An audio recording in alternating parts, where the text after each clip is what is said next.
दोस्तों, आप सभी का आपके अपने YouTube चैनल रेगुलर शिक्षा में बहुत बहुत स्वागत है। हम एक्सरसाइज 3 पढ़ रहे हैं जिसका नाम है बहुपद, और बहुपद में हमने 3.2 तक कंप्लीट कर लिया और 3.3 के भी हमने कुछ सवाल हल कर लिए, और जो बची है उसको हम आज कवर कर लेंगे। तो आपने अगर वो वीडियो नहीं देखी है तो लिंक आपको डिस्क्रिप्शन में मिल जाएगा, जाकर देख लीजिएगा। आज हम शुरू करेंगे, हमारे अभी गुणनखंड विधि चल रही है, 3.3 में गुणनखंड विधि है, तो उसके हमने पहला क्वेश्चन है वो कंप्लीट कर लिया। उसके बाद में दूसरे क्वेश्चन के हमने 6 क्वेश्चन कंप्लीट कर लिए और उसमें टोटल 11 क्वेश्चन है, तो बाकी के बच्चे 5 क्वेश्चन हम आज करेंगे। तो शुरू करते हैं हम 7वें क्वेश्चन से। क्या है 7वां क्वेश्चन और करना क्या है, हमें गुणनखंड विधि से उसके मूल ज्ञात करने हैं। तो क्वेश्चन नंबर 2 का 7वां क्वेश्चन क्या है, 3x स्क्वायर माइनस का 2 रूट 6x प्लस 2 बराबर 0। इसके क्या करने हैं, हमें गुणनखंड विधि द्वारा मूल ज्ञात करने हैं। गुणनखंड विधि द्वारा मूल ज्ञात करने हैं। तो कैसे करेंगे, देखो सॉल्यूशन या हल। 3x स्क्वायर माइनस के 2 रूट 6x प्लस 2 बराबर 0 गुणनखंड करने पर। देखो गुणनखंड कैसे करना है हमें। अब तो आप गुणनखंड तो सीख ही गए हो, कितने क्वेश्चन कर लिए हमने, कम से कम 10-15 क्वेश्चन तो कर लिए अब तक भी। एग्जाम्पल हो गया, पहला क्वेश्चन हो गया, उसके बाद दूसरे के 6 कर लिए, तो इतने क्वेश्चन कर लिए तो गुणनखंड तो आपको आने लग ही गया। उससे पहले हमने जब 3.1 को पढ़ा था तो उसमें भी हमने गुणनखंड से मूल ज्ञात किए थे, तो हमने 10-15 क्वेश्चन तो आराम से कर लिए। तो अब आपको समझ में आ गया कि गुणनखंड का मतलब क्या है, कि हम क्या करेंगे, टुकड़ों में तोड़ के हम समीकरण को हल करेंगे। तो माइनस के 2 रूट 6 को हमें ऐसे टुकड़ों में तोड़ना है कि जोड़ या घटाव करे तब ये आ जाना चाहिए वापस, और गुणा करे तब 6 आना चाहिए। यानी 2 रूट 6 कब आना चाहिए, जब हम या तो प्लस करें या माइनस करें, और 6 कब आना चाहिए, जब हम गुणा करें। गुणा करें तो 6 आना चाहिए। यानी यहाँ ऐसी 2 संख्या होनी चाहिए जिसको गुणा करे तो ये आना चाहिए, और यहाँ पे 2 संख्या ऐसी होनी चाहिए उसको चाहे जोड़ दो चाहे घटा दो तो ये आना चाहिए। तो कैसे करेंगे हम, हमारे पास कौन कौन सी होगी ऐसी संख्या। मान लो मैं लिख दूं माइनस का अंडर रूट 6 और माइनस का अंडर रूट 6। तो माइनस का अंडर रूट 6 माइनस का अंडर रूट 6 जब हम जोड़ेंगे तो कितने हो जाएंगे, माइनस के 2 रूट 6 हो जाएंगे, और अंडर रूट 6 को जब हम अंडर रूट 6 से गुणा करेंगे तो क्या हो जाएगा, ये अंडर रूट हट जाएगा 6 हो जाएगा, और माइनस माइनस को गुणा करेंगे तो क्या हो जाएगा, प्लस हो जाएगा, यानी ये आ जाएगा। तो इसको हम कैसे लिखेंगे, 3x स्क्वायर माइनस का अंडर रूट 6x माइनस का अंडर रूट 6x प्लस 2 बराबर 0। अब देखो इसके बाद में क्या हो जाएगा, हम 3 को है ना ऐसे लिख सकते हैं ना, अंडर रूट 3 गुणा अंडर रूट 3। अंडर रूट 3 को जब हम अंडर रूट 3 से गुणा करते हैं तो वापस 3 आ जाता है, तो इसको हमने ऐसे लिख लिया, और x स्क्वायर। अंडर रूट 6 के यदि हम गुणनखंड करें तो कितने हो सकते हैं, 2 गुणा 3 होता है ना।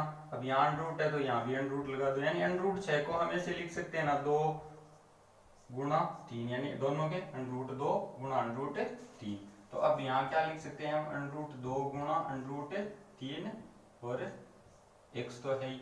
इसी प्रकार हम यहाँ लिख देंगे अंडर रूट 2 गुणा अंडर रूट 3 x, और 2 को हम क्या लिख सकते हैं, अंडर रूट 2 गुणा अंडर रूट 2 बराबर क्या आ गया, 0 आ गया। अब देखो इसमें क्या कॉमन आ सकता है, अंडर रूट 3x, इन दोनों में अंडर रूट 3x कॉमन आ सकता है ना, तो अंडर रूट 3x को हम कॉमन ले लिया तो अंडर रूट 3x यहाँ बच गया, माइनस या अंडर रूट 3x कॉमन आ गया तो बच गया क्या हमारे पास, अंडर रूट का 2 बच गया।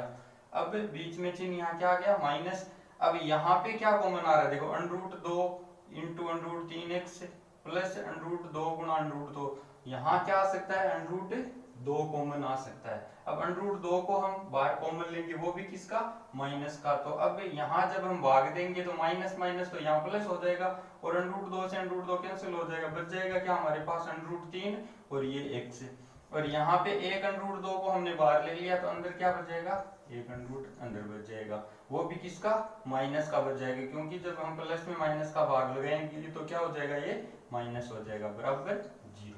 अब हमारे पास दो गुणनखंड क्या क्या हो गए, under root 3x minus under root 2 और यहाँ भी क्या हो गया, under root 3x minus under root 2 बराबर 0। अब हम अलग अलग लिख देते हैं, यदि under root 3x minus under root 2 बराबर 0 है तो अंडर रूट 3x बराबर क्या हो गया, अंडर रूट 2 हो गया और x बराबर क्या हो गया, अंडर रूट 2 बट्टा अंडर रूट 3, या इसको हम ऐसे भी लिख सकते हैं, पूरे के साथ में लगा देते हैं 2 बट्टा 3। और यदि under root 3x minus under root 2 बराबर 0 है तो क्या हो जाएगा, अंडर रूट 3x बराबर अंडर रूट 2 और x बराबर अंडर रूट 2 बट्टा अंडर रूट 3, या फिर हम इसको भी ऐसे लिख सकते हैं, यानी इसके दोनों मूल क्या होंगे, बराबर होंगे, x के दो मूल क्या हो जाएंगे, 2 बट्टा 3 2 बट्टा 3, ये हो जाएगा हमारा आंसर। इस हिसाब से आपको हल करना है। इसमें देखो ये हार्ड नहीं था, बस ये चीज है ना, यहाँ तक तो सिंपल था, ये यहाँ पे आपको तोड़ना था, आपने अंडर रूट 6 में तोड़ दिया। यहाँ पर आपको थोड़ा सा ध्यान देने की जरूरत है, वैसे तो आता है आपको, क्योंकि 3 का मतलब हमने कई बार ये चीज सीखी है कि अंडर रूट 3 को जब अंडर रूट 3 से गुणा करते हैं तो 3 होता है, यानी जब भी हम सेम संख्या को, यानी अंडर रूट a को यदि अंडर रूट a से गुणा करते हैं तो a हो जाता है। कोई भी मान लो यदि सेम संख्या है, वो खुद अपने से जब गुणा होती है और उस पर अंडर रूट होता है तो वो क्या हो जाता है, उसका अंडर रूट हट जाता है, बस ये चीज है। तो अंडर रूट हमने यहाँ उल्टा कर दिया, अभी 3 को हमने अंडर रूट 3 गुणा अंडर रूट 3 लिख दिया, यहाँ अंडर रूट 6 को हमने अंडर रूट 6 के गुणनखंड में लिख दिया, यानी अंडर रूट 6 का जब हम अभाज्य गुणनखंड करते हैं तो ये 2 और 3 में टूटती है, यहाँ अंडर रूट है तो यहाँ भी अंडर रूट लगा दिया और 2 को भी हमने इस हिसाब से ले लिया। उसके बाद में तो पूरी प्रोसेस है वो जो हर क्वेश्चन में होती है वो यहाँ पर है, तो यहाँ पे कोई दिक्कत नहीं है। थोड़े सा ये स्टेप है वो थोड़ी सी यहाँ अलग है, बस अलग तो क्या है पर थोड़ा सा आपको यहाँ सोचना है, बस और कुछ नहीं है, और करोगे तो हो जाएगा, ऐसी कोई बात नहीं है कि गणित ये तो है नहीं कि होगा नहीं, ठीक है।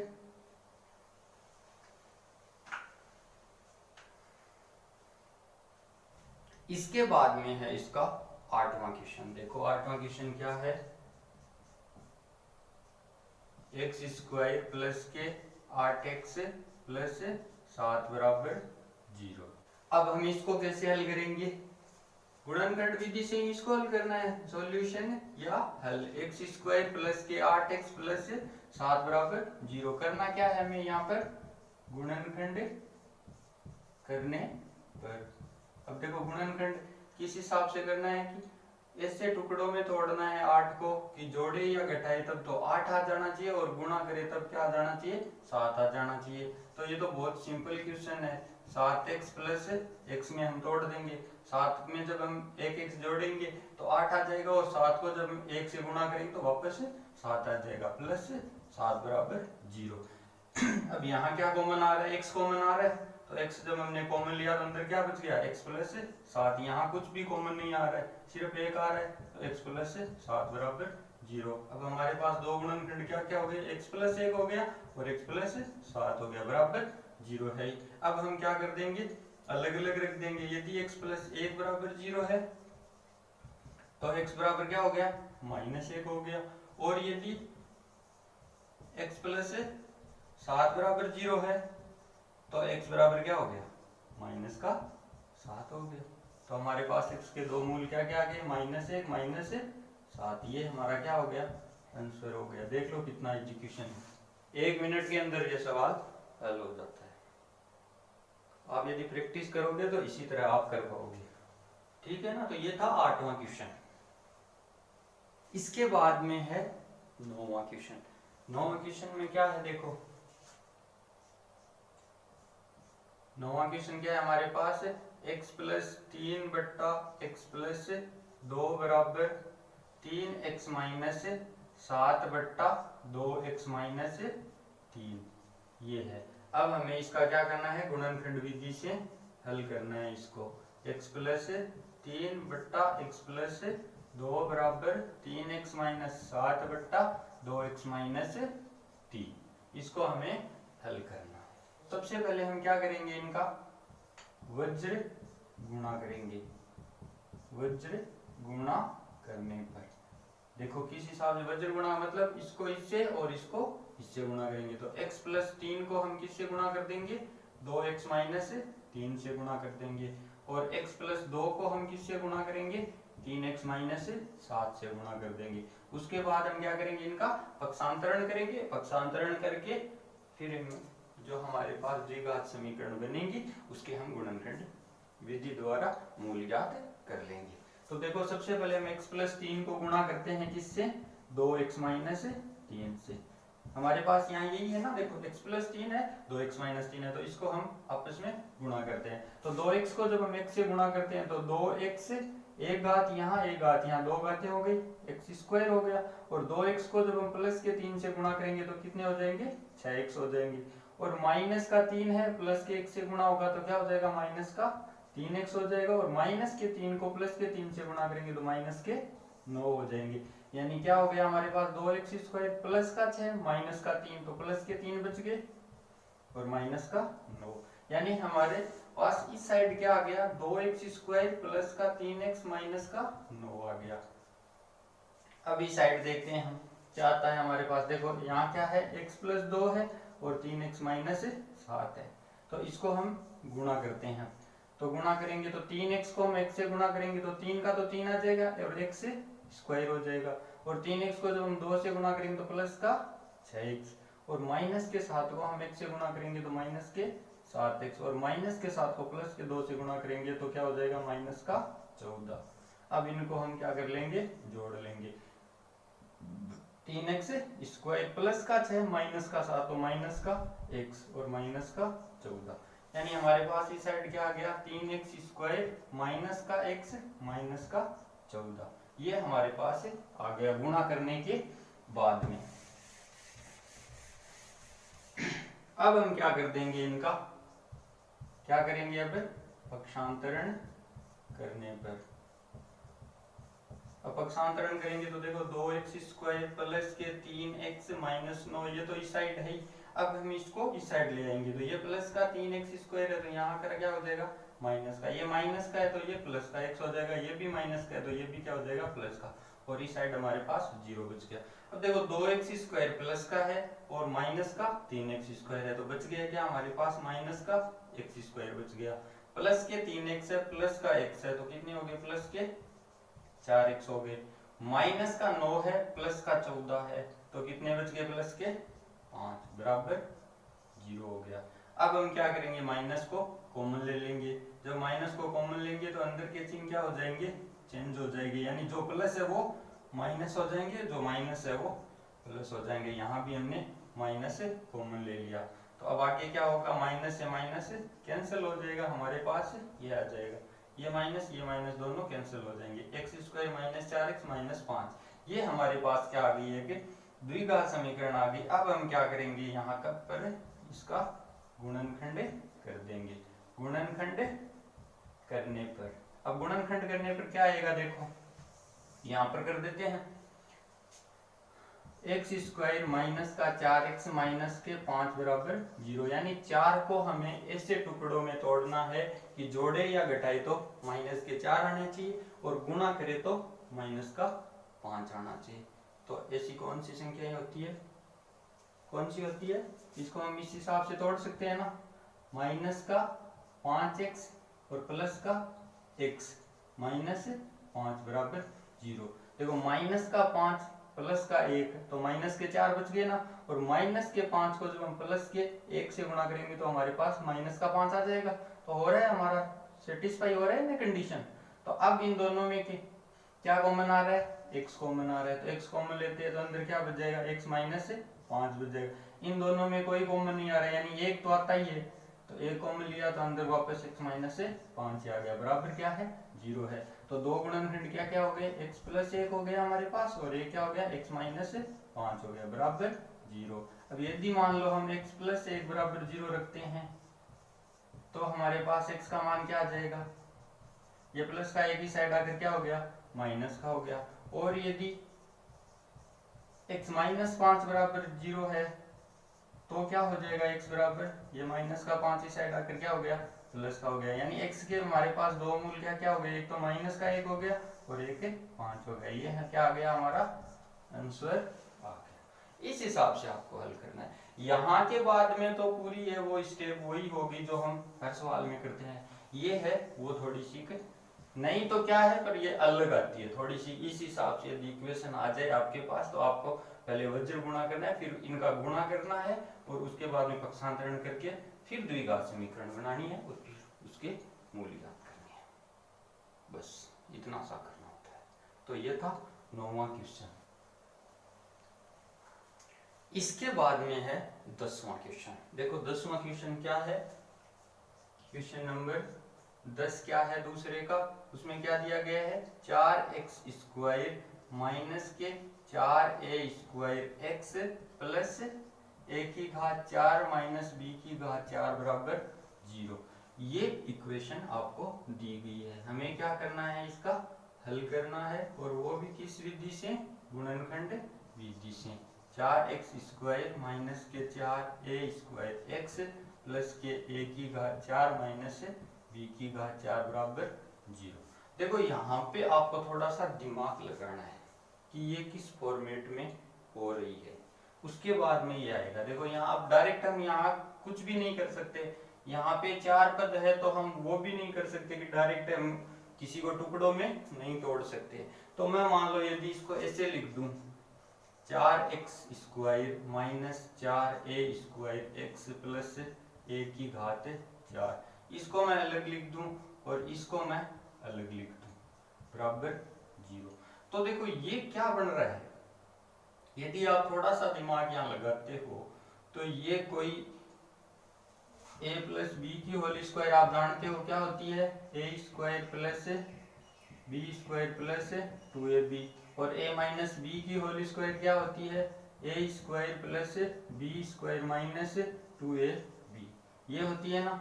अब इसमें आगे पीछे से कोई फर्क नहीं पड़ता है, 2ab को यदि यहाँ लिख दे, b को यहाँ लिख दे, तो इससे कोई फर्क नहीं पड़ने वाला।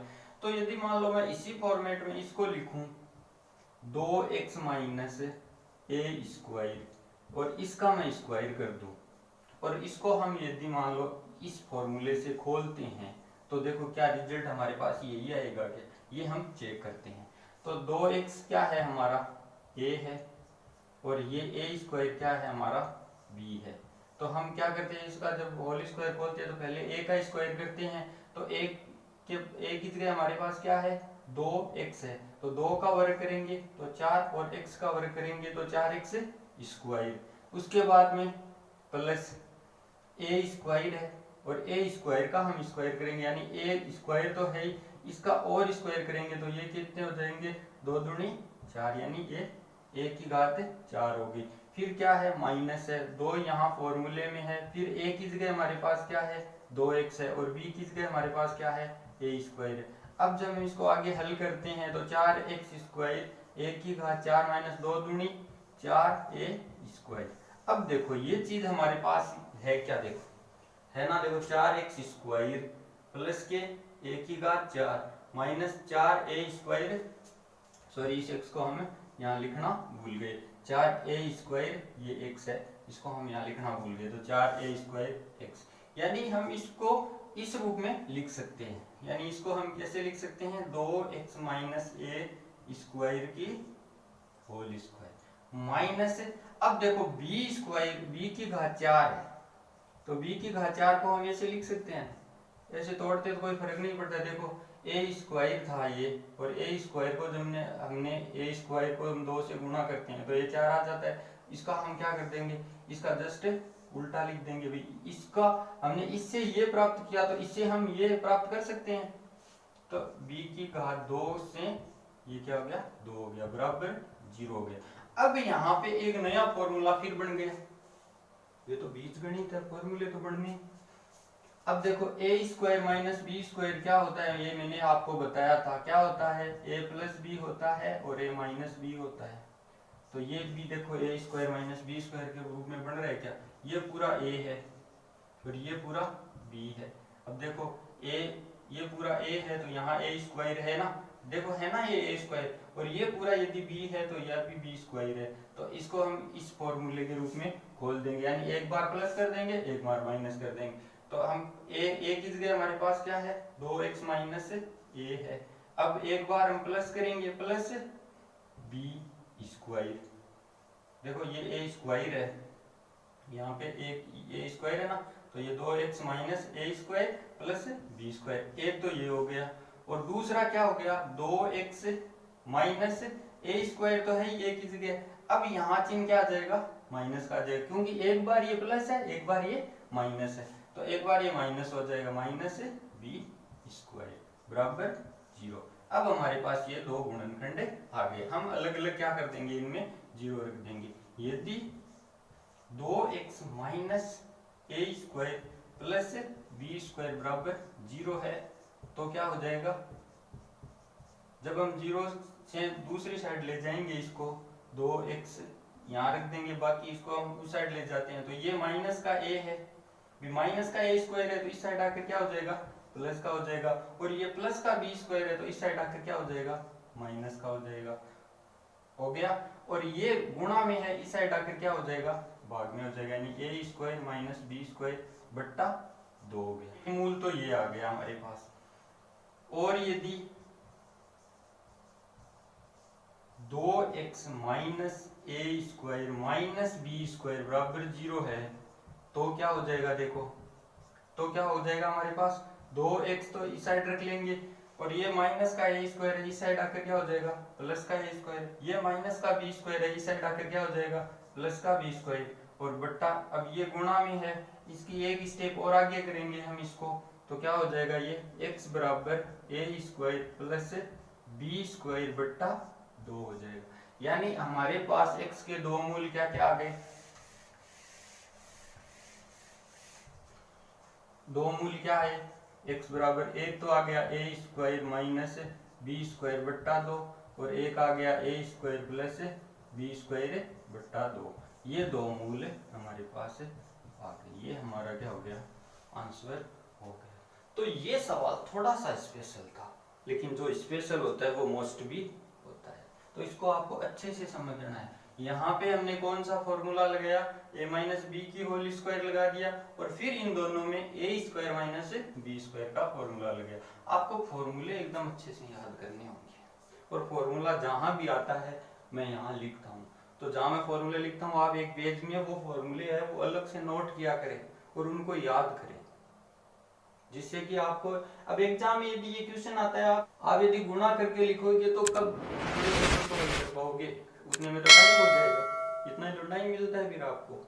तो आपको क्या करना है, इसको याद करना है बस, डायरेक्ट आपको यदि याद होगा तो डायरेक्ट आप यहाँ अप्लाई कर पाओगे, ठीक है। तो ये था थोड़ा सा स्पेशल सवाल, हार्ड नहीं था, स्पेशल था, लेकिन मोस्ट है, ठीक है।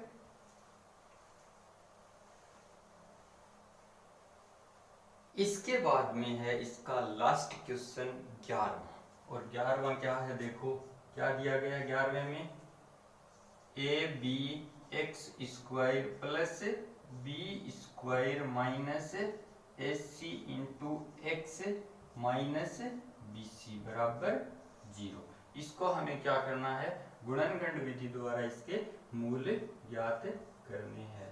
हल या solution, A B X square plus B square minus A C X minus B C बराबर 0।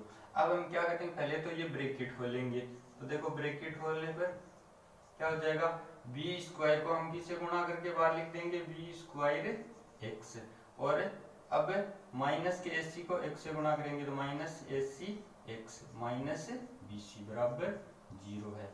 तो ये पहले से ही चार पदों में है।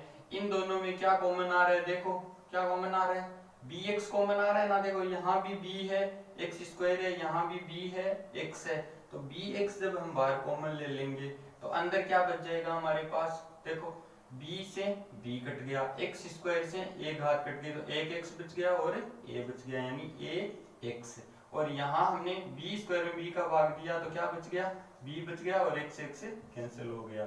अब यहाँ पे क्या कॉमन आ रहा है, देखो a c x यहाँ है, b c यहाँ है, तो यहाँ पे सिर्फ c कॉमन आ रहा है, वो भी माइनस का c। अब माइनस के c का जब हम इस पूरे में भाग देंगे तो c से c कैंसिल हो जाएगा और माइनस माइनस से प्लस हो जाएगा, यानी यहाँ क्या आ जाएगा ax हो जाएगा। और माइनस के c का जब यहाँ भाग देंगे तो माइनस माइनस तो प्लस हो जाएगा और c से c कैंसिल हो जाएगा, यहाँ क्या बच जाएगा b बराबर 0। तो हमारे पास दो गुणनखंड क्या आ गए, एक तो bx माइनस c आ गया और एक क्या आ गया ax प्लस b बराबर 0। अब हम अलग अलग 0 रख देंगे, यदि bx माइनस c बराबर 0 है तो bx बराबर क्या हो जाएगा c हो जाएगा और x बराबर क्या हो जाएगा c बट्टा b हो जाएगा। ये b यहाँ गुणा में है, इस साइड आकर क्या हो जाएगा ये भाग में हो जाएगा। और यदि ax प्लस b बराबर 0 है तो ax बराबर क्या हो जाएगा, ये प्लस का b साइड आकर क्या हो जाएगा माइनस का हो जाएगा, और x बराबर ये गुणा में है, इस साइड आकर क्या हो जाएगा भाग में हो जाएगा। हमारे पास x के दो मूल क्या क्या आ गए, एक तो आ गया c बट्टा b और एक आ गया माइनस का b बट्टा a। ये हमारा क्या आ गया आंसर।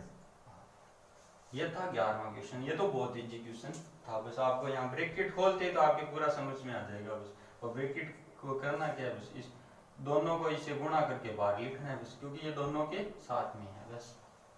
तो ये थी 3.3, इसी के साथ 3.3 है वो कंप्लीट हो जाती है। और हम भी यहाँ तक ही वीडियो को रखते हैं क्योंकि ज़्यादा लंबा नहीं करेंगे, ठीक है। तो वीडियो कैसा लगा कमेंट करके बताएं और वीडियो को लाइक करें और आप रेगुलर पढ़ा करें। और अगर आपने अब तक हमारे चैनल को सब्सक्राइब नहीं किया है तो सब्सक्राइब कर लीजिए और बेल आइकन को दबा दीजिए, जिससे कि आपको आने वाले हर वीडियो की अपडेट मिलती रहे। मिलते हैं एक नए वीडियो के साथ, तब तक के लिए बाय बाय, जय हिंद जय भारत।